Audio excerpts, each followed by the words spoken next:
Hello everyone. Have you ever wanted to learn about popular technologies like Ansible, Docker, or Kubernetes, but found the environment setup too complex and daunting? Or have you read a lot of theory but struggled to find a hands-on environment to put your knowledge into practice? Welcome to this video series, Deploying Kubernetes with Ansible from Scratch. This is a highly practical guide that will show you how to use Ansible to build a Kubernetes cluster from the ground up. The goal is to give you a lab environment you can quickly get your hands on, so you can turn theoretical knowledge into practical skills and accelerate your learning, project innovation, or product development. Before we begin, I want to give a huge shout out to the entire open source community and the companies that provide their software for free. Thanks to their incredible generosity and hard work, we get to stand on the shoulders of giants. Because of them, every tool we use in this series is either free, open source, or a community edition, which means you can build this entire lab environment without spending a single dollar on software license. All right, let's get started. Please make sure you have the following resources ready. A powerful computer or workstation. You'll need a machine with at least 32 gigabytes of RAM and 500 gigabytes of SSD storage. Virtualization software, such as VMware Workstation or VirtualBox. We will be using VMware Workstation in this series. An internet connection. You'll need it to set up the lab. Once it's configured, you can use the environment offline. The Rocky Linux 9.6 ISO file. All Linux environments in this series are based on Rocky Linux 9.6. You can download the ISO from rockylinux.org. When you're ready, let's start part 1. Setting up the Ansible control node. In this video, we'll cover several key steps. First, we'll set up a dedicated virtual network. Next, we'll create a virtual machine to act as our Ansible control node and perform the OS installation. Then, we'll install Ansible on that system. And finally, we'll use Ansible to deploy NFS and DNS mask. Let's begin by creating your isolated virtual network. This ensures your lab's performance isn't affected by other devices on your main network. It's a crucial first step for building a secure and stable lab environment, just like you would for a real development network. Open VMware Workstation and go to Edit, Virtual Network Editor. Click Change Settings.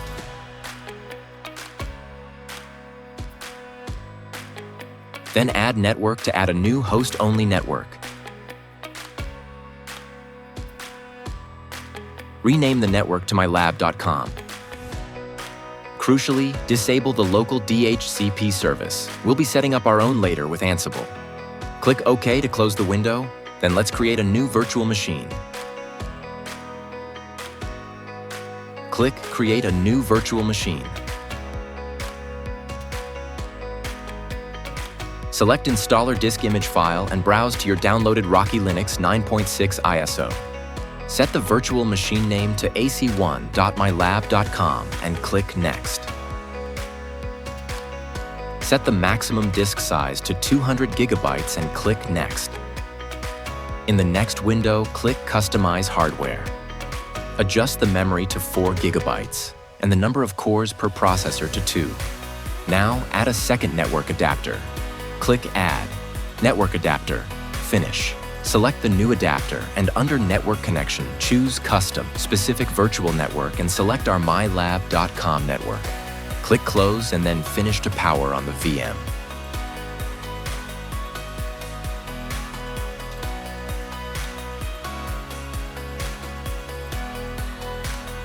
The virtual machine will now boot from the ISO. When the menu appears, press the up arrow key and hit Enter to start the installation of Rocky Linux 9.6.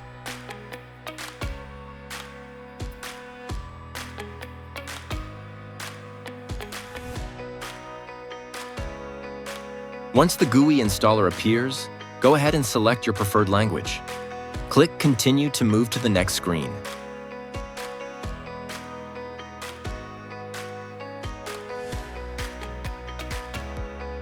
Now let's configure our network. Click the network and hostname icon. We'll start by setting the hostname to ac1.mylab.com and then click Apply.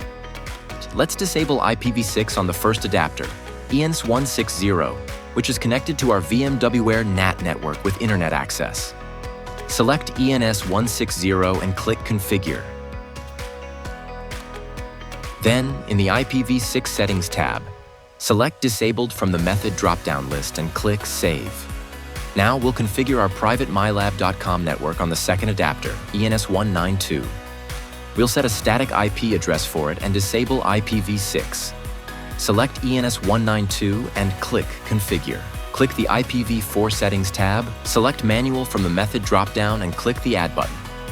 Enter the IP address 192.168.162.10 and set the net mask to 24. Then go to the IPv6 Settings tab, select Disabled from the Method drop-down and click Save to finish the configuration. Finally, activate the ENS192 adapter and click Done in the top left corner to finish the network configuration. Next, click on Software selection. When the window appears, choose Minimal Install on the left and click Done. This minimal option is a great choice because it will significantly speed up the entire OS installation process. Next, let's configure the installation destination. Click on the installation destination icon and then just click Done. The installer will automatically configure the partitions for us. Now let's create a user account, as it's best to avoid using the root account for daily tasks. Click the user creation icon. Fill in Ansible for the full name. Check Make this user administrator. Enter your password.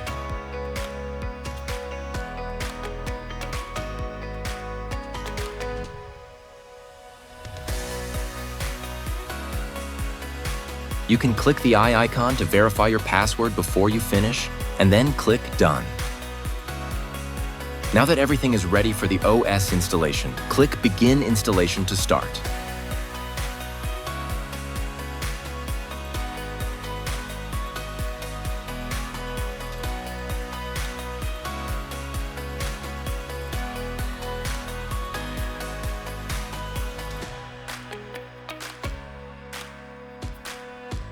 Once the installation is complete, click Reboot System.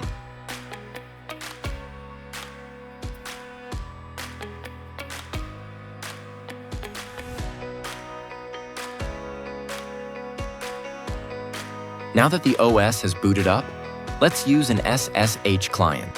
First, create a new session. Fill 192.168.162.10 into the hostname or IP address field, and then enter a c1.mylab.com in the Stored Sessions field. Click Save to save the session, and then click Open to connect. The first time you connect to the VM host via SSH, a security window will pop up asking you to confirm the host key.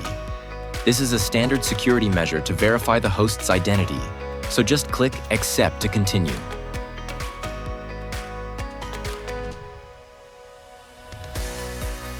Once the login prompt appears, enter the username Ansible and press Enter.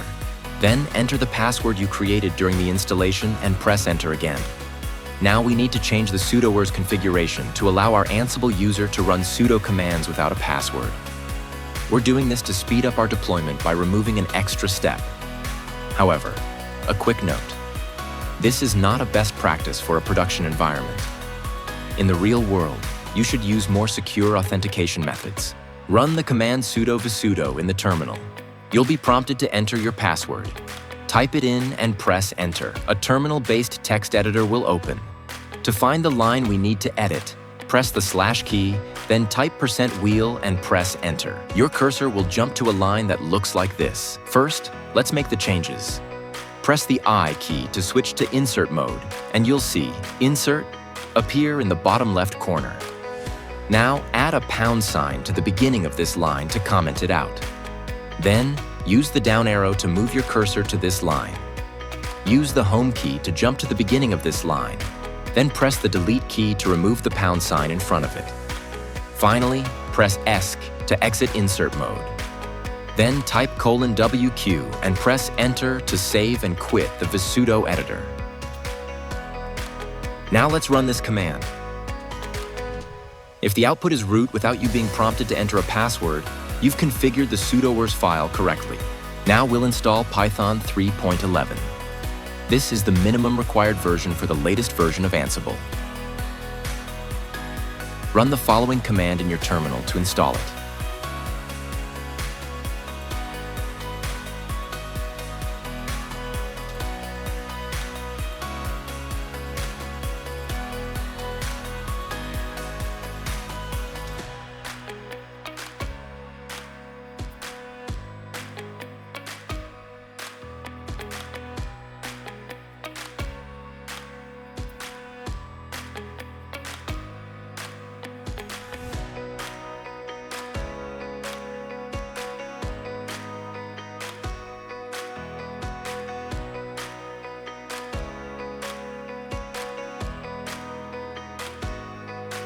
Now that Python 3.11 is installed, we'll prepare to install Ansible. First, let's create a workspace folder. Then we'll create a virtual environment inside it using Python 3.11.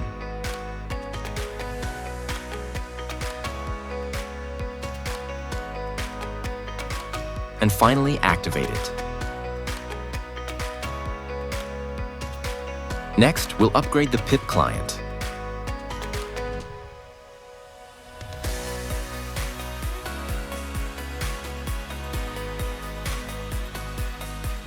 And then install Ansible using pip.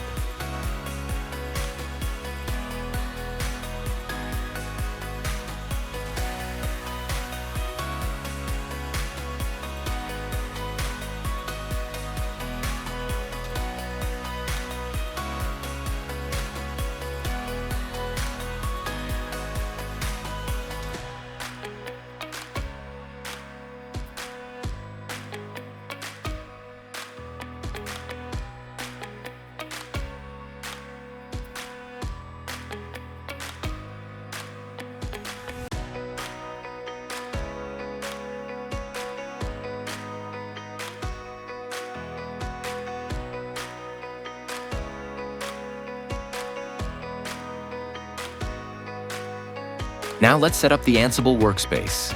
We'll start by creating an inventory file, which stores our host information like host names and IP addresses. Then we'll create a playbooks directory to keep all of our playbooks organized. Let's create an empty playbook file. If you're not comfortable with terminal-based editors like Vim, you can use Visual Studio Code as your IDE. Download, install the Visual Code, and open Visual Studio Code and click the extensions icon on the left. In the search bar, type SSH, search and install the remote SSH extension. Once it's installed, click the Remote Explorer icon and then click the plus icon to add a new remote host. Enter the username and IP address of your Ansible system, like Ansible at 192.168.162.10, and then click Connect.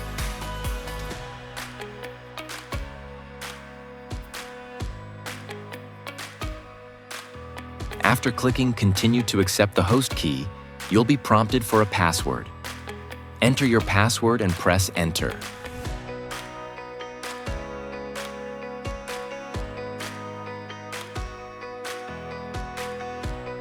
Finally, click the Explorer icon and click Open Folder.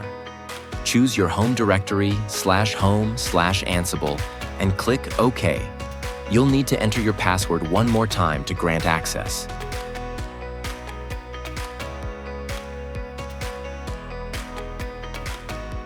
Now you'll see your home directory appear on the left, ready for you to work on. Now let's take a look at our inventory file and the playbook. I've already added a new host to the inventory called localhost. This is because our playbook will be running tasks on the same machine we're using. Here's what each part means. Ansible connection equals local tells Ansible to run tasks on the local machine instead of trying to connect via SSH. Ansible.user Ansible is the user account we'll use to run the commands. Ansible become method. Sudo means we'll be using sudo to gain root privileges for our tasks. Now let's take a look at the playbook file itself. The name is a descriptive title for this play. The hosts parameter specifies the hosts from our inventory file we'll be using. The connection is set to local because this playbook is being run on the control node itself. And the var section is where we define all the variables we'll use in the playbook. Now, let's look at our tasks section.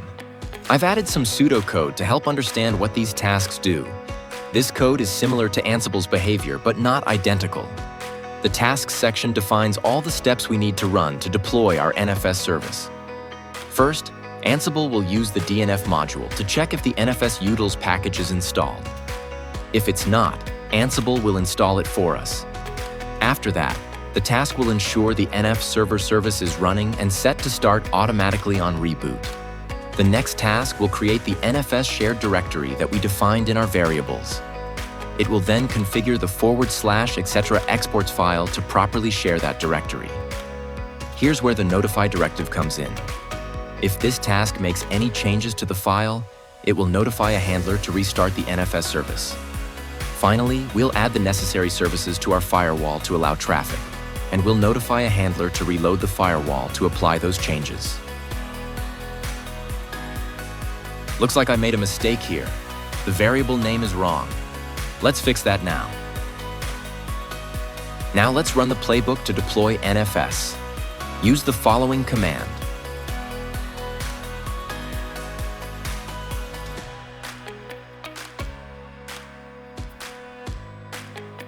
Once the playbook starts running, you'll see a summary of the output. The play section shows the name of the playbook. The tasks section tells you which task is currently running.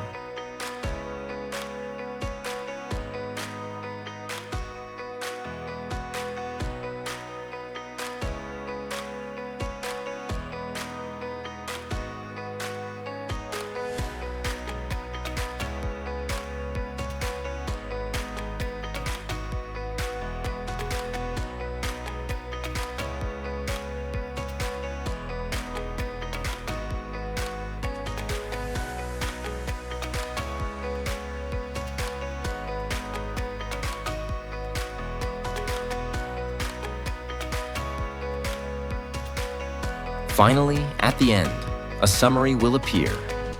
OK equals 8 means all 8 steps were completed successfully, and changed equals 7 means that Ansible made 7 changes to the system. Now let's run a few commands to verify that our changes were successful. First, let's check the firewall rules by running sudo firewall cmd-list-all. Make sure to use sudo at the beginning of the command, or you'll get an authorization failed error like this. Once you run it, you should see that NFS, mountdd, and RPC bind have all been added to the list of services. Next, let's check our /etc/exports file to see if the line we added for our NFS share is there. Let's confirm that the NFS service is running. We can use the command system ctl status NFS server. The status should show as active and enabled. You can also check if the shared directories were created correctly. You should see that the directories we created are there. Alternatively, you can run the command sudo exportfs and check the results.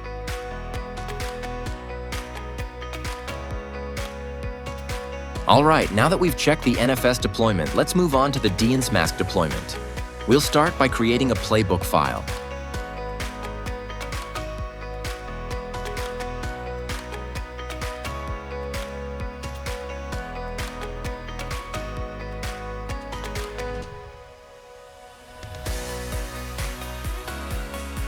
For this service, we also need to create a new configuration template file, dnsmask.conf.j2, inside our templates folder.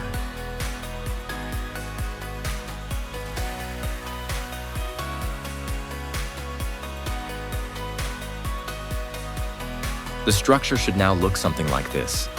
You can easily create these files and folders right inside Visual Studio Code. Now let's take a look at the playbook file. Just like our NFS playbook, it starts with a name, hosts, and connection. Below that, the vars section is where we define all our network settings, such as IP addresses and ranges, since DNSMask will act as both our DHCP and DNS server. Next, the task section defines our deployment steps. First, we ensure DNSMask is installed.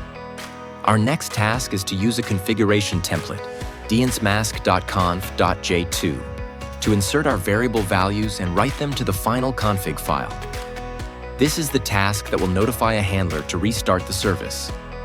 After that, we'll add the necessary services and ports to our firewall to allow network traffic. This is a crucial step for our clients to be able to use the service.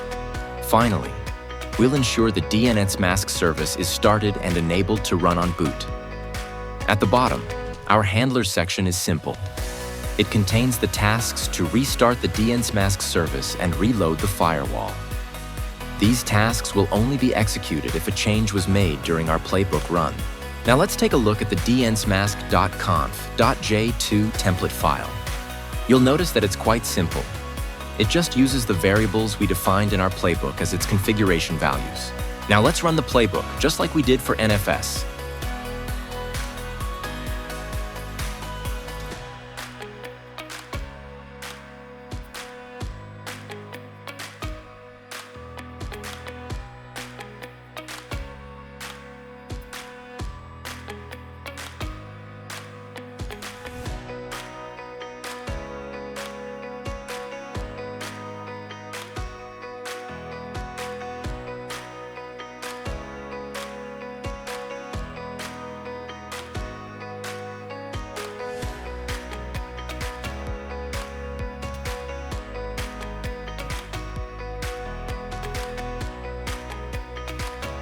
Once the playbook is finished, you'll see a summary at the end. OK equals 8 means all 8 steps were completed successfully, and changed equals 7 means that Ansible made 7 changes to our system. Let's check our work. First, let's run sudo firewall cmd-list-all to confirm that the DHCP and DNS services, as well as the port, have been added to the firewall rules. Then, let's check the status of our DNS mask service by running systemctl status dnsmask. You should see that the service is active and enabled. So that's it for this video. We've laid the critical groundwork for our entire lab. Let's do a quick recap of what we accomplished. We set up a dedicated virtual network. We created and installed a new virtual machine to act as our Ansible control node. We installed Ansible and then used it to deploy the network services, NFS and DNS mask. As this is my first video, I want to be clear that the deployments here are a minimum viable product, not the best practice. In the next video, we'll build the next piece of our base infrastructure, Harbor and Sonatype Nexus CE, as well as the automated Linux OS deployment service. If you found this video helpful, please hit the like button and subscribe. Leave a comment below if you have any questions or feedback. Your input is appreciated. Thank you for watching. I'll see you next time.